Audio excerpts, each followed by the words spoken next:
এই মুহূৰ্তত মই ফণীভূষণ চৌধুৰীৰ বাসগৃহত উপস্থিত আছোঁ আৰু দেখিবলৈ পোৱা গৈছে মন্ত্ৰী কেশৱ মহন্ত ইতিমধ্যে ইয়াত আহি উপস্থিত হৈছেহি আৰু যিহেতু আপোনাৰ লোকসভা নিৰ্বাচনৰ প্ৰচাৰ চলি আছে তেখেত আহি উপস্থিত হৈছে আপোনাক স্বাগতম জনাইছোঁ আৰু আমি দেখিছোঁ যে আজি ৰাতিপুৱাই আপুনি ফণীভূষণ চৌধুৰীৰ বাসগৃহত আহি উপস্থিত হৈছেহি কি ধৰণৰ পৰিকল্পনা আছে বা কি ক'ব কেনেকুৱা ধৰণৰ চলি আছে আপোনালোকৰ প্ৰচাৰ যোৱাকালি মই সৃজনগাম সমষ্টিকে ধৰি অন্যান্য ধুবুৰী সমষ্টিত আছিলোঁ আজি বৰপেটা সমষ্টিৰ অন্তৰ্গত সৰ্থেবাৰী আৰু ভৱানীপুৰ এই এলেকাসমূহলৈ যাম মাননীয় মুখ্যমন্ত্ৰী ডাঙৰীয়াও আহিব আৰু ফণীভূষণ চৌধুৰী ডাঙৰীয়াৰ যি নিৰ্বাচনী প্ৰচাৰ আমাৰ বিশেষকৈ আমি ইয়াত দেখিছোঁ ভাৰতীয় জনতা পাৰ্টি আৰু অসম গণ পৰিষদ মাননীয় মুখ্যমন্ত্ৰী ডাঙৰীয়াকে ধৰি খুব জোৰদাৰ হৈছে আৰু আমি ইয়াত ভাবিছোঁ বহু বেছি ভোটৰ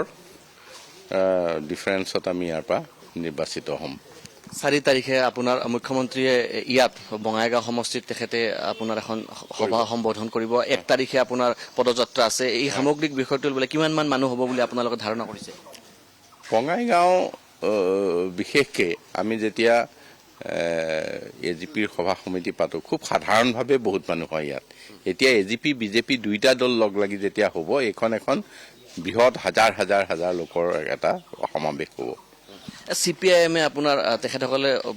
কৈ আছে যে সংখ্যালঘু ভোট নাপায় বুলি কৈ আছে অগপয় আৰু ঠিক অনুৰূপ ধৰণে কংগ্ৰেছেও কৈ আছে যে সংখ্যালঘু ভোট অগপয় নাপায় এই ধৰণৰ কথা বতৰা চলি আছে তেনে ক্ষেত্ৰত আপোনালোকে কেনেকুৱা দেখিছে সংখ্যালঘু অধ্যুষিত অঞ্চলসমূহত বৰপেটা সমষ্টি মই কালি সৃজনগাম সমষ্টিত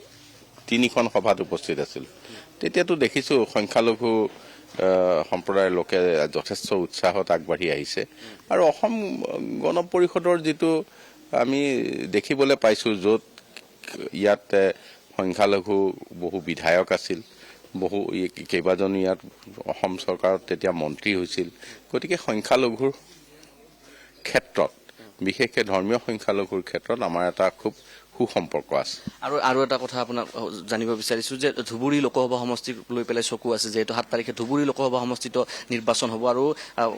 চলি আছে যে ত্ৰিকোণীয়া এটা প্ৰতিদ্বন্দ্বিতা হ'ব কিন্তু আপোনাৰ আমি দেখিছোঁ যে বিজেপিৰ ফালৰ পৰা যেতিয়া ষ্টেটমেণ্ট আহে তেতিয়াহ'লে তেখেতসকলে কয় যে 13খন আসন পাব 14খনটো নকয় এতিয়া এনেকুৱা হৈছে নেকি যে লাহে লাহে কৈছে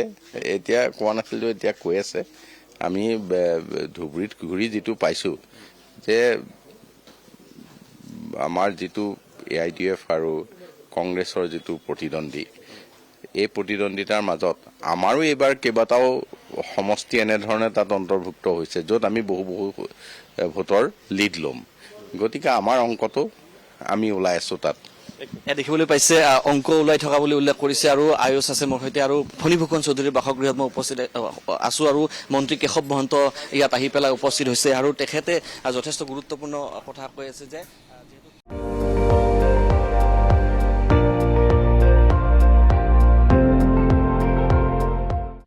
আপুনি চাই আছে ND24 সৰ্বশ্ৰেষ্ঠ নহয় সৰ্বোত্তমৰ দৌৰ